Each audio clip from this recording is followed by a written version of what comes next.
साथियों नमस्कार, मैं हूं शैलेंद्र सिंह और आप देख रहे हैं हमारा YouTube चैनल शब्द शब्द शैलेंद्र सिंह। हम हैं लखनऊ के बहुत ही खूबसूरत पार्क रिवर फ्रंट पे।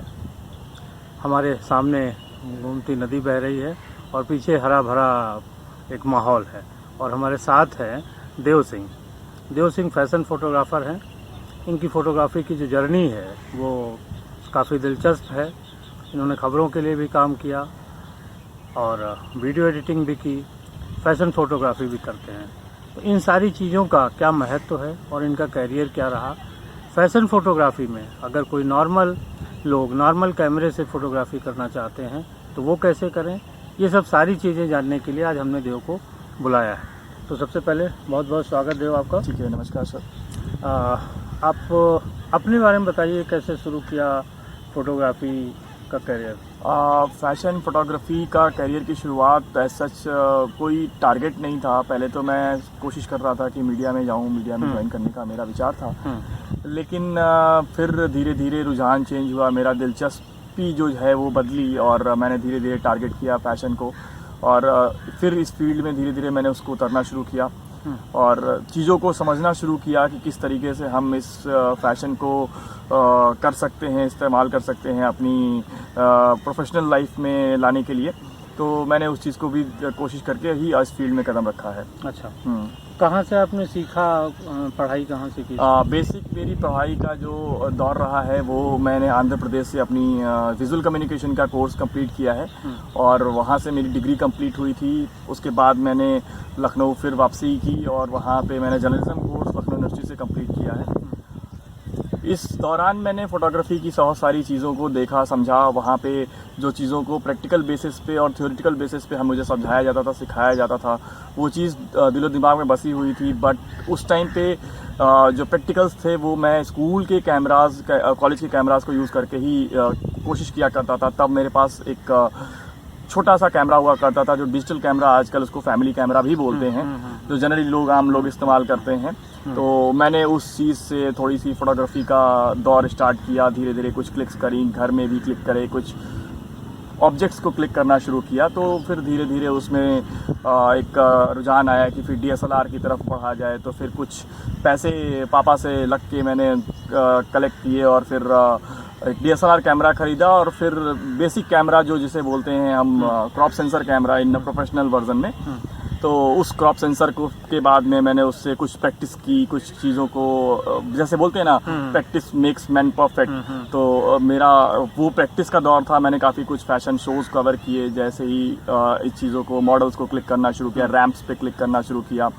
तो उसको सीखते सीखते सारी चीज़ों को डेवलप करते करते फिर एक दौर आया कि फिर मुझे फाइनली मैंने सोचा कि नहीं, अब इस शौक़ को एक प्रोफेशनल दौर में ले जाना चाहिए।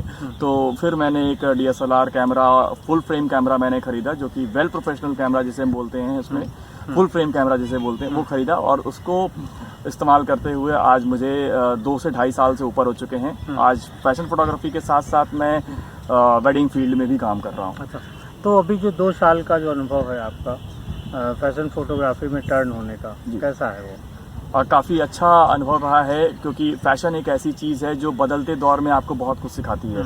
क्योंकि हर दौर में एक फ़ैशन बदल रहा है। आप 2021 की हम अगर बात करते हैं और उसी 1999 की अगर हम बात करते हैं, तो उस समय से और इस समय के फ़ैशन में बहुत ही ज़्यादा बदलाव आ चुका है। तो अगर इस बदलाव के दौर की बात करें तो तब के फैशन फोटोग्राफी में और आज के फैशन फोटोग्राफी में ज़मीन आसमान का फ़र्क हो गया है।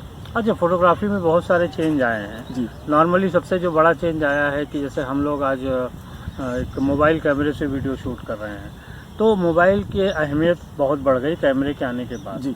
और उसके कैमरे का यूज़ बढ़ा है। जी। आमतौर पे आप देखिए तो लोग फैशन से रिलेटेड भी फ़ोटो करने लगे हैं। तो अगर किसी के पास है, शौक़ है फैशन फोटोग्राफी करने का, मोबाइल के ज़रिए वो कैसे कर सकता है, आप उसको कैसे समझाएंगे? देखिए, सबसे बड़ी चीज़ तो मोबाइल आजकल हमारे लिए सिर्फ एक मोबाइल नहीं है। आजकल हमारे लिए वो एक कह सकते हैं कि एक जिंदा इंसान है। हमारे हाथ में जो है वो एक जिंदा इंसान है वो नॉन लिविंग थिंग, बट वो हमारे लिए एक लिविंग थिंग है। अगर वो नहीं हो तो आज के दौर में युवाओं का जीना मुश्किल है। तो ठीक है। फोटोग्राफी कैसे तो अच्छी अब- करें मोबाइल अब से? हम अगर बात करें फोटोग्राफी की, तो फोटोग्राफी दिन पर दिन बदलती जा रही है और आजकल हर युवा इस क्षेत्र में शौकिया हो गया है फोटोग्राफ क्लिक करने के लिए। चाहे अगर हम सेल्फी की बात करें, चाहे वो बैक कैमरे की बात करें, तो सारी कंपनीज ने मिल करके इन कैमरास को अपग्रेड किया है comparison to the DSLR cameras. आज के ज़माने में 48 मेगापिक्सल के कैमरा आते थे और एक ज़माना था जब VGA कैमरा आता था। तो आज के टाइम पे जो आपके 48 मेगापिक्सल के कैमरास है, उसमें बहुत सारे फीचर्स ऐसे हैं जिनका इस्तेमाल करके हम फोटोग्राफी को और बेहतर बना सकते हैं। सो मैं अगर बात करूं एक बेसिक चीज़ की, कि जनरली एक लोग क्या करते हैं कि कैमरा का बैक कैमरा ओपन किया और उन्होंने जस्ट क्लिक कर लिया, बट उसमें इन्होंने ये चीज़ ध्यान नहीं दी कि लाइटिंग कैसी है, कलर कैसे आ रहे हैं, और ये सब सारी चीज़ों का बहुत ही ज़्यादा महत्व रहता है एक फ़ोटोग्राफ में। अगर हम मोबाइल से ही क्लिक करते हैं तो भी एक फ़ोटोग्राफ का इम्पोर्टेंस बहुत बढ़ जाता है। और उसमें अगर एक जनरली छोटी सी चीज़ है कि जैसे अगर आप एक ऑब्जेक्ट क्लिक कर रहे हैं, तो अगर आपने ऑब्जेक्ट के ऊपर सिर्फ टैप किया तो आप देखेंगे कि साइड में एक एक्सपोजर को अप एंड डाउन, हाँ, एक्सपोजर को कम और ज़्यादा करने का एक ऑप्शन आता है जो मोबाइल में सीधे स्क्रीन पे दिखता है। आप उस टैप को 2 सेकंड का अगर आप होल्ड करके रखेंगे तो आप अपना exposure up and down set कर सकते हैं। डाउन करेंगे तो आपके कलर्स और निखर के आएंगे और आपका जो बैकग्राउंड है वो क्लियर हो जाएगा। अच्छा, ठीक है। अगर आप वही चीज में एक्सपोजर बढ़ाएंगे, अगर आपको लाइटिंग चाहिए तो आप उसको एक्सपोजर को बढ़ाइए और उसको जो है आपकी लाइटिंग वगैरह करेक्शन कर सकते हैं। तो ये एक बेसिक चीज है जो आपके स्क्रीन पे ही आजकल कैमरे में मिल जाएगी। और कुछ जैसे ऑब्जेक्ट को कहाँ पे रखें, किस तरीके से हैंडल करें? अच्छा, मैं आपने जैसे कि बात की ऑब्जेक्ट्स को रखने की, तो फोटोग्राफी में बेसिकली अगर हम लोग को तो प्रोफेशनली चीज़ें पढ़ाई जाती हैं कि कैसे कैसे क्या है, बट मैं लोगों से ये कहना चाहूँगा कि फोटोग्राफी में बहुत सारे ऐसे रूल्स हैं जिनको हम फॉलो करते हैं, हम फोटोग्राफर्स फॉलो करते हैं। तो मैं सबसे पहले एक बात करूँगा कि आपके फ़ोन में एक कैमरा ग्रिड होता है। अगर आप उस ग्रिड सेटिंग्स से जा करके अगर आप उस ग्रिड को ओपन करते हैं तो एक 9 ग्रिड का एक बॉक्स ओपन होता है जिसमें 9 बॉक्सेस बने होते हैं।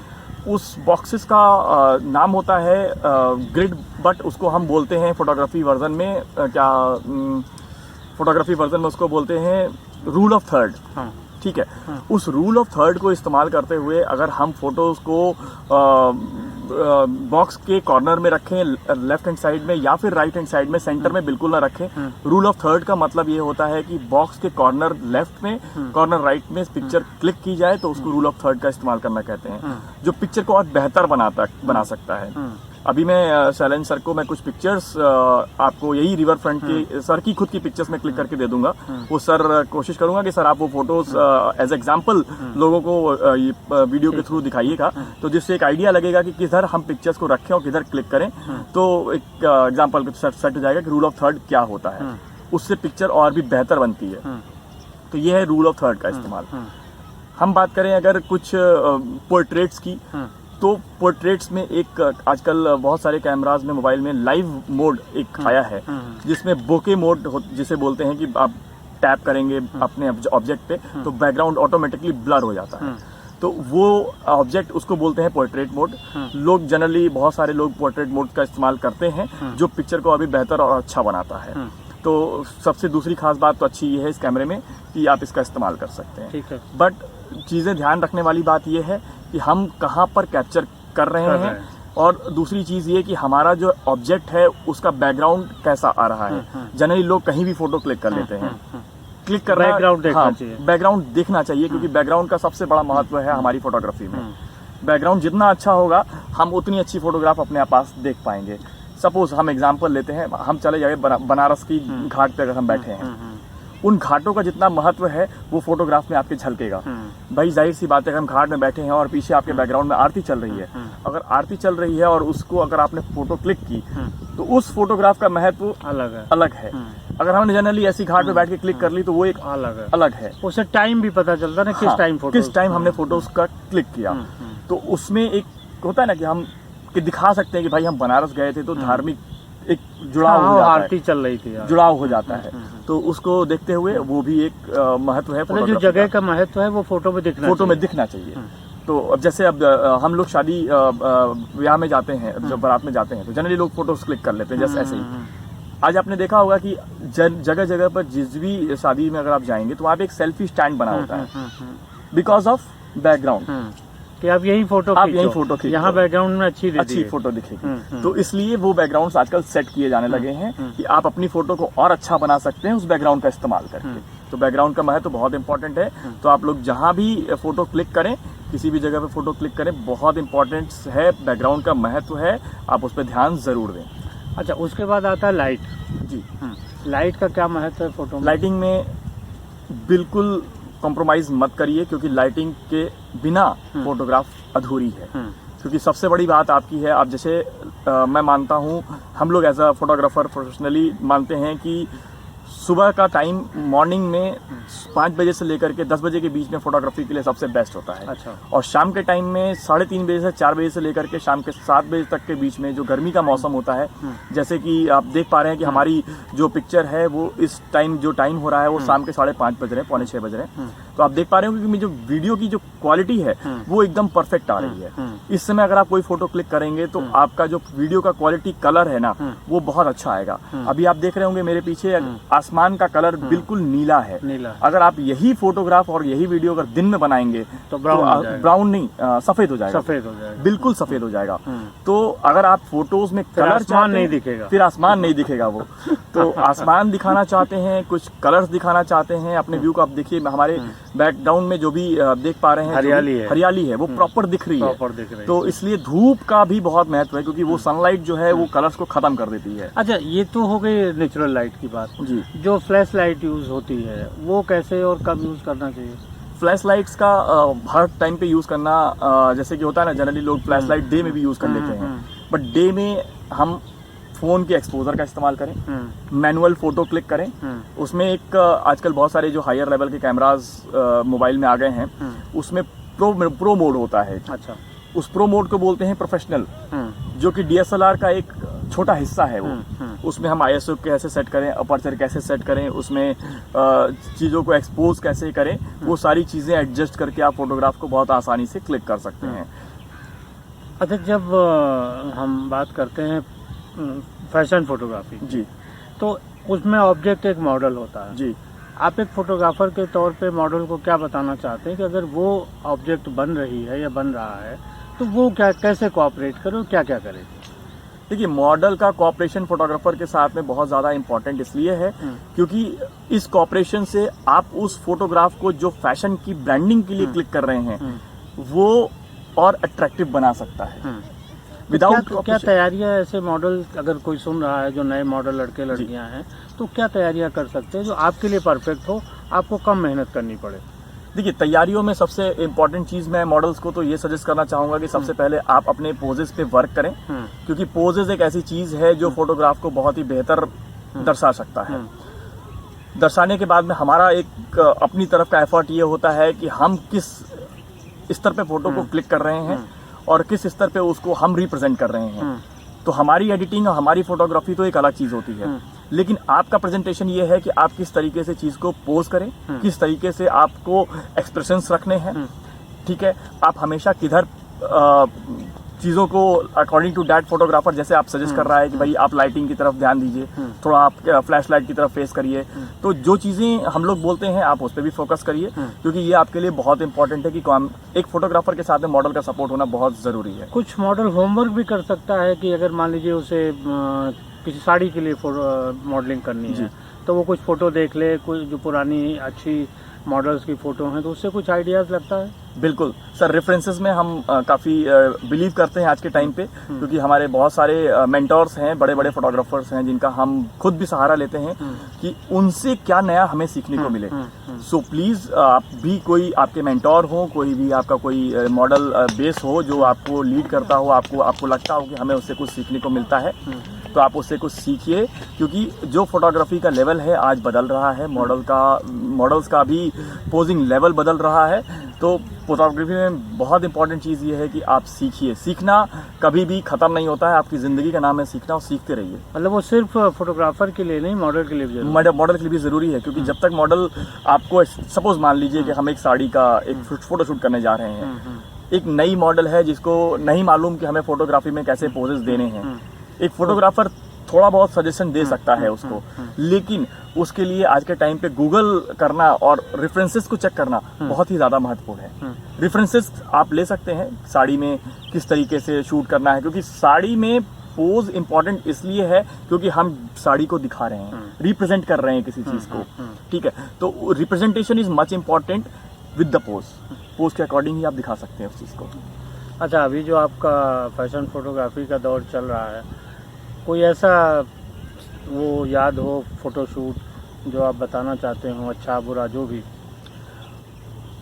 खैर फोटोग्राफी की, मैं फैशन फोटोग्राफी की बात करूँ तो मुझे ऐसा दौर याद नहीं आ रहा, क्योंकि मैंने कुछ फोटोग्राफ्स बहुत अच्छी क्लिक की हो या फिर बहुत खराब क्लिक की हो, लेकिन मैं अपनी आप बताना नहीं चाह रहे हैं? नहीं, ऐसा नहीं है ऐसा नहीं है कि मैं बताना नहीं चाहता हूँ, लेकिन हाँ, मैं ये कहना जरूर चाहूँगा कि मैं खुद भी एक लर्नर हूँ और मैं ज़िंदगी में कभी भी ये नहीं कहूँगा कि मैं बहुत बड़ा फोटोग्राफर बन गया हूँ। मैं खुद को बोलता रहता हूँ कि मैं खुद भी सीख रहा हूँ, सीखता हूँ, और जनरली मैं कभी भी जितने भी बड़े फोटोग्राफर्स हैं ऑल ओवर इंडिया में, उनसे मैं चीज़ों को लर्न करता हूँ, उनसे मैं चीज़ों को सीखता हूँ और कोशिश करता हूँ कि आगे चल के जितनी भी कमियाँ जिस फोटोग्राफ में आई हैं मैं उसको इम्प्रूव करूँ। तो साथियों, ये थी देव से हमारी बातचीत। आपको कैसी लगी ज़रूर बताइएगा, और हम लोग आपको एक अश्योर करते हैं कि अगली बार जब देव फैशन फोटोग्राफी कर रहे होंगे तो हम उस समय इनका लाइव इंटरव्यू ज़रूर करेंगे और ये देखेंगे कि वो जो फोटोग्राफी में जितना अभी उन्होंने समझाया हमको, तब वो और बेहतर ढंग से आपको दिखा सकते हैं। नहीं, बिल्कुल। मैं तो एक बार कोशिश करूंगा कि एक बार हम लोग एक शूट रखते हैं और चीज़ों को लोगों को दिखाने का एक मौका मिलेगा कि शूट में लाइटिंग का क्या इंपॉर्टेंस है, और जो भी हमारे साथी फोटोग्राफर्स हैं जो हमारे साथ काम कर रहे हैं या फिर वो सीखना चाहते हैं, तो एक ठीक है, एक लाइव इंटरव्यू हमारे साथ डेफिनेटली किया जा सकता है, और क्या लाइटिंग का इंपॉर्टेंस रहेगा वो देख के ही प्रैक्टिकल बेसिस, जैसा मैंने शुरू में आपसे कहा कि theoretical basis and practical basis is much important in the photography and any field. तो सब फील्ड का, हाँ, सारे फील्ड का है। तो जब तक आप प्रैक्टिकल नहीं देखेंगे आपके लिए कुछ भी समझ नहीं आना। मैंने आपको बता तो दिया है, बट बताने में अगर आप ढूंढने बैठेंगे ना तो आप ढूंढ नहीं पाएंगे कि सेटिंग में कहाँ पे क्या चीजें दी हुई हैं। मैंने बता तो दिया है आपको। नहीं, अब लोग बहुत जागरूक हैं और ढूंढ लेंगे, बहुत टेक्निकल भी काफ़ी रिच हो गए हैं। तो आपको बातचीत कैसी लगी ज़रूर बताइएगा, कोई सवाल हो वो भी करिएगा, ताकि हम अगली बार देव के साथ बैठते हुए उन सवालों पर भी चर्चा कर सकें। फैशन फोटोग्राफी में इतनी देर में कुछ बहुत नहीं समझाया जा सकता। हम आपकी जागरूकता को आगे बढ़ाना चाहते हैं, साथ ही साथ आपकी रुचि बढ़े, ये प्रयास कर रहे हैं। समय समय पर हम ऐसे ही और बातों के साथ आपसे मिलेंगे। बहुत शुक्रिया देव आपका भी, और सभी साथियों आपका भी।